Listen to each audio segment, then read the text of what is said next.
So it is long run test day and I am going to be taking out these bad boys today, the all new Salomon S Slab Ultra Glide. Now I had a really good first run in them around 2 weeks ago, but it was only 8 miles in distance, and I actually said at the time I really want to test them out over a longer effort. So that is exactly what we're going to do today. I've planned out a route that hopefully will sort of replicate the type of terrain that we have to navigate our way over when we're running a long ultra marathon, because at the end of the day, that's what this shoe has been designed to do. So I'm off to get ready, grab the cameras, and we'll see you guys out on the run. But also we're going to be doing a quick sort of Q&A as I make my way around the run. So we'll see you out on the trails.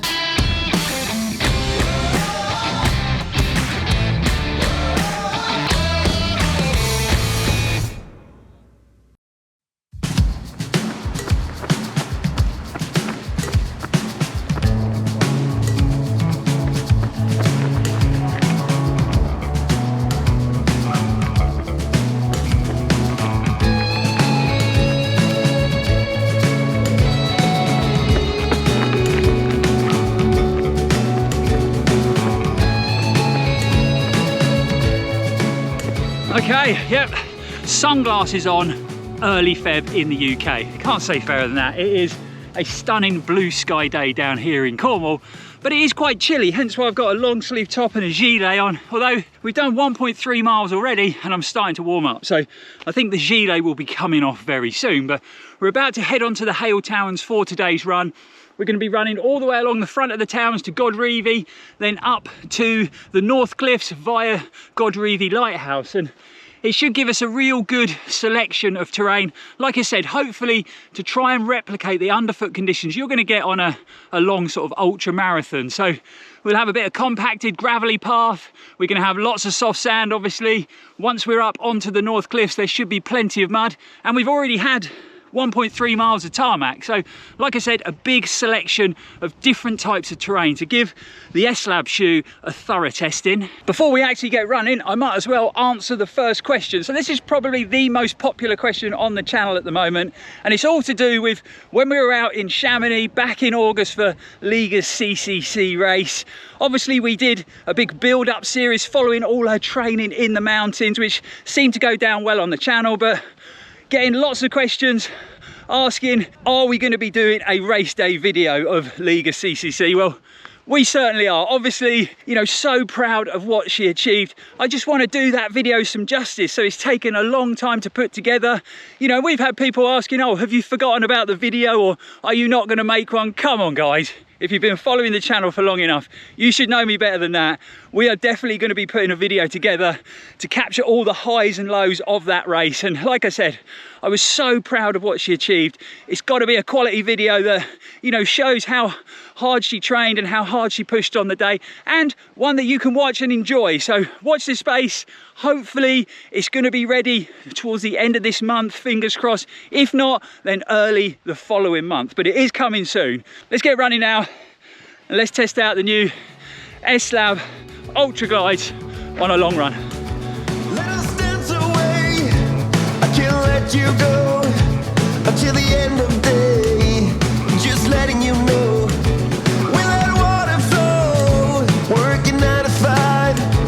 I'll bring your raincoat and we'll walk outside.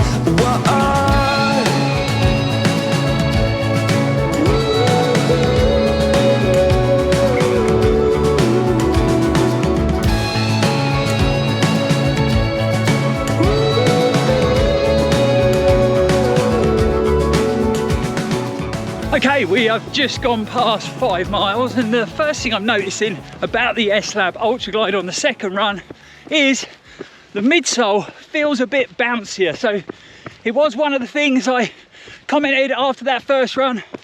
I didn't feel like I was getting as much energy return from that Energy Foam Plus core in the midsole as I thought I was going to get, but maybe it just needed a bit of bedding in, because it definitely feels a bit bouncier out here today, and I actually think that's a good thing. You know, it means there might be a bit more longevity in that foam in the midsole, might be a bit more durable, because you do find if a shoe feels super bouncy straight out of the box, sometimes that midsole can collapse quite quickly. Also, I take back what I said earlier, come onto the towns and it's actually quite a cold breeze blowing off the sea, so I've kept the gilet on. It's pretty chilly. We are heading towards Godrevy Lighthouse so I can see it in the distance, and that is when we'll start to make our way up onto the North Cliffs, and we should pick up some mud, so we can give that outsole another thorough testing. But the run's going well so far. Shoes feeling good, so are the legs, so that's always a positive thing. Feels like a road to something new.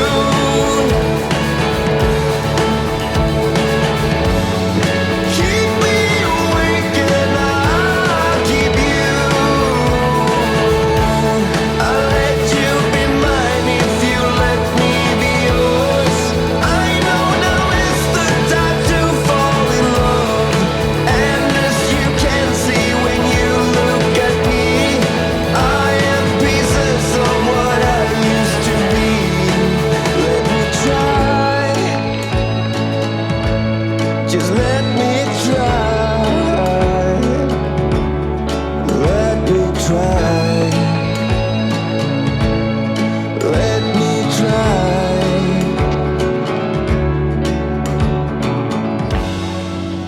Okie dokie, we have reached the trig point, and this is where we're going to be turning back for home. Quite blustery up here, so hopefully you can hear me all right. But what a view, man. Looking out over towards St Agnes Way, we've got Godrevy Lighthouse right behind the camera, and then looking back over to Hale and St Ives on a blue sky day like this, man. This view does not get any better. I'm a lucky boy to be able to train and run here. Back to the shoes though. So after that first impressions video, had a few guys comment under the video about they've been struggling to get lockdown in the Slab Ultra Glide, and it had caused them a lot of blisters in the heel. And we're just coming up to 10 miles, not a hot spot, no rubbing, and definitely not a blister in sight. But I do agree with the lockdown. It is quite hard to get a lockdown in the shoe. And I think that comes down to that quick lace system. It's kind of integrated into the tongue, and it makes it quite awkward to get the slack out of the laces. And every time I've run in the shoe, I've had to spend 2, 3, 4 minutes working those laces through, pulling that quick lace down nice and tight to make sure that I've got a good lockdown around my midfoot and a hold in my heel. The good thing is once I've done that, it doesn't work loose throughout the run, but it can be quite tricky to get a good lockdown. So like I said, we're going to start to make our way home now, just coming up to 10 miles and probably be about 15 miles by the time we get back. So pretty decent amount of mileage in the new shoe. Next question. So I'm not actually running in it today. I've got the Say Sky Flow vest on, but I've had a few people ask, am I going to be testing out the latest version of Salomon's Adv Skin 12? It's been my go-to vest for 3, 4, 5 years now. And to be honest, all the other vests that I've tested and tried haven't come close to that, apart from this Say Sky vest, which I'm really enjoying. I've actually heard some negative feedback about the new Salomon vest, so I'm interested to try it. It looks like they've made it a lot lighter, but maybe they've taken away a bit of the accessible storage, which I personally don't think is a very good idea. I always say that that's the most important part of a running pack or hydration vest. You need lots of pockets that you can access while you're on the move. So we are going to be getting one soon, hopefully, and we will be giving it a thorough testing here at the channel to, you know, see how they've done with the new version, and fingers crossed they haven't mucked it up. Okay, so it does get pretty chilly pretty quick when you stop running. We've got a cold breeze coming off the sea there, so let's get moving again. Let's head for home.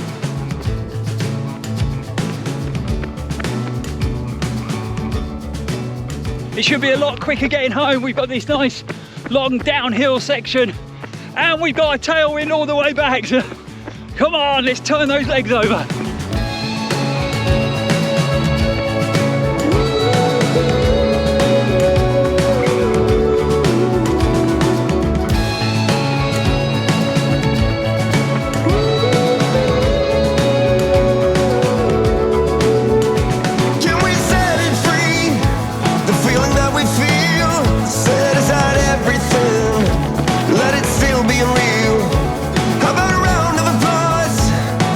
Setting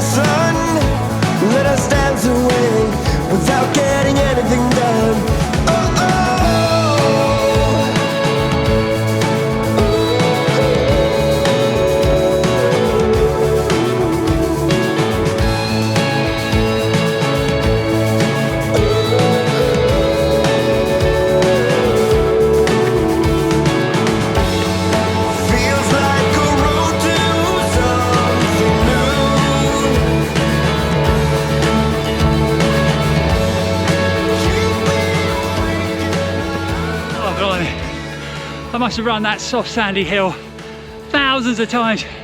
It never gets any easier. But a couple of miles to go and we'll be back home. Till the end of the day, I'm just letting you know.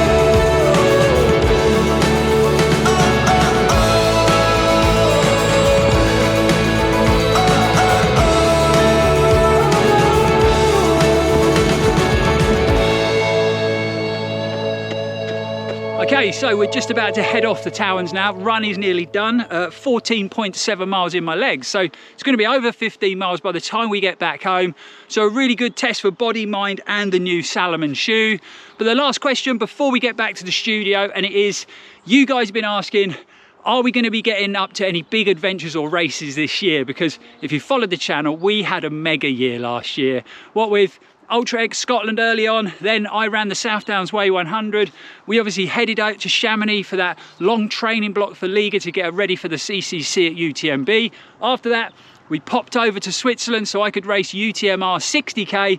Then we went out to Norway to run a Golden Trail Series event, and then obviously we wrapped up the year with that incredible life experience out in the Wadi Rum in Jordan running Ultra X Jordan. So it was a fantastic year, and I'm not sure we can beat it this year, but we are definitely going to try our best. So we haven't got anything sort of set in stone yet, because I put in for the Western States ballot, so we wanted to find out whether I got in or not, because obviously that's a massive race, a big expense. Unfortunately it was a this year again.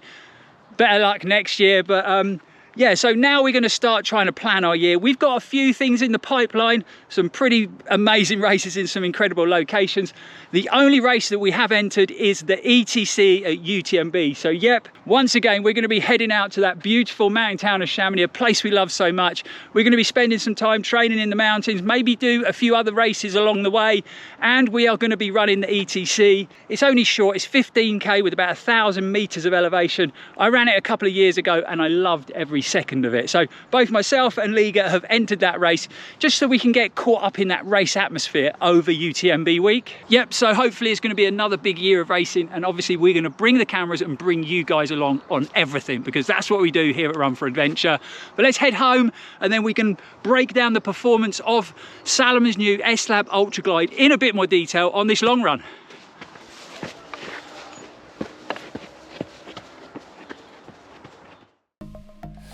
Okay, so I am back from the run, happy to say in one piece, but I was feeling pretty tired by the end of it. But we did manage to clock up 15.32 miles with around about 1,500 feet of elevation.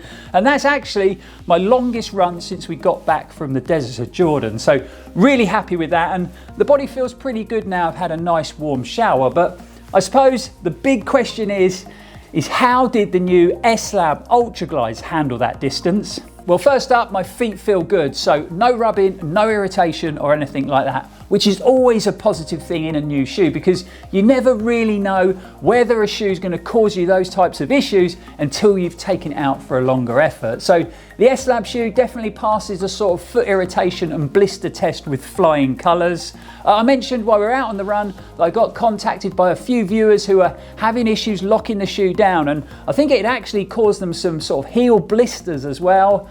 I can definitely recommend play around with those laces, you know, make sure you've worked out all the slack from the bottom of the lace up to the top before you pull that cord tight around your midfoot and slide down that locking mechanism, because like I mentioned, it is quite awkward to lock the shoe down, but if you do that, it does stay pretty secure. So I think it might be that that's causing your problems. The dual compound midsole soaked up all the impact over those 15.3 miles really well, and it handled all the different types of terrain with ease, especially when I picked up any sort of more firmer compacted trails or sections of tarmac. And in fact, they felt great on the road, and I'd happily bounce along on the road all day in these.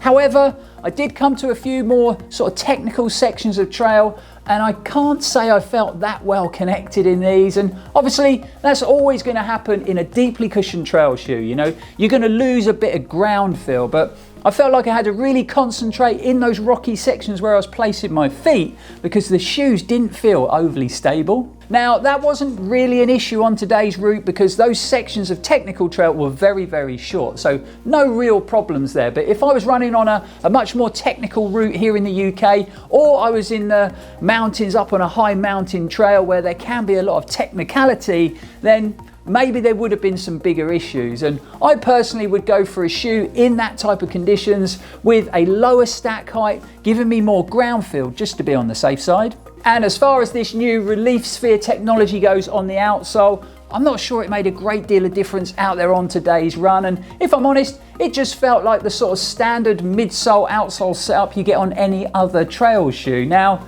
I could be wrong, and maybe it really does come into its own when you're pushing the distance in a long ultra marathon, but I'm not sure I got a lot of benefit out of it today. However, I do really like the thinking of it, and I love it when running brands kind of think outside the box and come up with these new innovations. I was also a little bit disappointed when we got up to the North Cliffs there that it was nowhere near as muddy as I was expecting. And I thought we were going to get some real nice long sections of sticky mud to test out this outsole. But we have had a couple of dry, clear, blustery days, and it must have just dried it all up because there was no mud in sight. Luckily, on the first outing in the S-Lab Ultra Glide, we did have some muddy sections in Tehidy Woods there, and I was actually really surprised with the level of traction that I got from this outsole pattern, considering that the S-Lab Ultra Glide does only have a 4mm lug depth. As far as grip goes from the Contogrip rubber outsole, it hasn't been bad, and over the years in the past, I have had a few sort of sketchy slip moments in Salomon trail shoes because of the rubber outsoles being a little bit sketchy, especially when you're running on wet, rocky trails. I think they've definitely improved the rubber compound over the years, and it is offering more grip. I still don't think it's close to rivaling the confidence boosting grip you get from a Vibram Mega Grip or an ASICS grip outsole. I think both of those outsoles perform a lot better when you're running on wet, rocky trails. But as far as the Contogrip outsole on the new S-Lab Ultra Glides, grip has been pretty good on both of the runs. So I suppose the all-important question to answer is, do I think the latest S-Lab trail shoe from Salomon is worth that hefty £230 price point? Now, we are always honest here at Run4Adventure whenever we're testing and reviewing product, whether we've been sent the product by the brands for the purpose of the video or I've spent my hard-earned cash on them. And I've got to say, unfortunately for me, I don't think it is worth that price point. It just doesn't feel special enough for me. And by that, I don't mean it's a bad shoe. I've actually enjoyed the performance, but I personally think that there's other trail running shoes out there that perform just the same as this, but for a fraction of the price. Over the years, I've run in lots of different models of S-Lab shoe, and I've always found them exciting shoes to run in. They tend to be shoes where I pull them on, they feel so good, they fit my foot shape so well, and all I want to do is run out the door as quickly as possible and find the most technical trails to run on. Now, I know this S-Lab Ultra Glide is a very different shoe compared to previous models of S-Lab shoes, with it being the first sort of attempt at a deeply cushioned trail running shoe. However, I'm just not getting that exciting feeling from them that I normally get when I'm running with S-Lab products. And on that bombshell, it brings today's long run test video to an end. Really hope you enjoyed coming along on the run, and I also hope that we got to answer some of your questions and that you're looking forward to an exciting 2025 as much as we are. Always great to hear from you guys. So if you've been running in a pair of the new S-Lab Ultra Glides, how are you getting on with it? Are you loving the performance? Is it the best shoe you've ever run in, or are you slightly disappointed with it? Let us know in the comments below. Or if you've got any questions about the shoe at all, things that I haven't covered in this video or our first run video, then please feel free to leave them in the comments and I'll try and get back to them as soon as possible. But for now guys, don't forget, if you have found the video helpful, to like, comment, share and subscribe. It's a massive help to the channel and very much appreciated. You can also follow us on our other social media platforms, whether it be Instagram, Facebook or Strava, or if you'd like to support the channel, you can do so through our Patreon page for as little as £2 a month. Really is a big help. Now we've gone full time with the channel when it comes to keeping the lights on and the cameras rolling. So what I'll do is I'll leave a link for our Patreon page in the description below in case you want to check it out in a bit more detail. But thanks for watching as always guys, it's really appreciated. We'll be back here very soon with some more exciting running content, and as always, stay safe and keep on running. The dual compound midsole setup handled the impact over those 15.3 miles with ease, and I've got to say it's there. The dual compound midsole soaked up all the impact over those 15.3. As far as this new relief sphere technology on the outsole goes, I can't say I felt a big difference from it on today's run, and if I'm honest, it just ran and felt like a sort of traditional.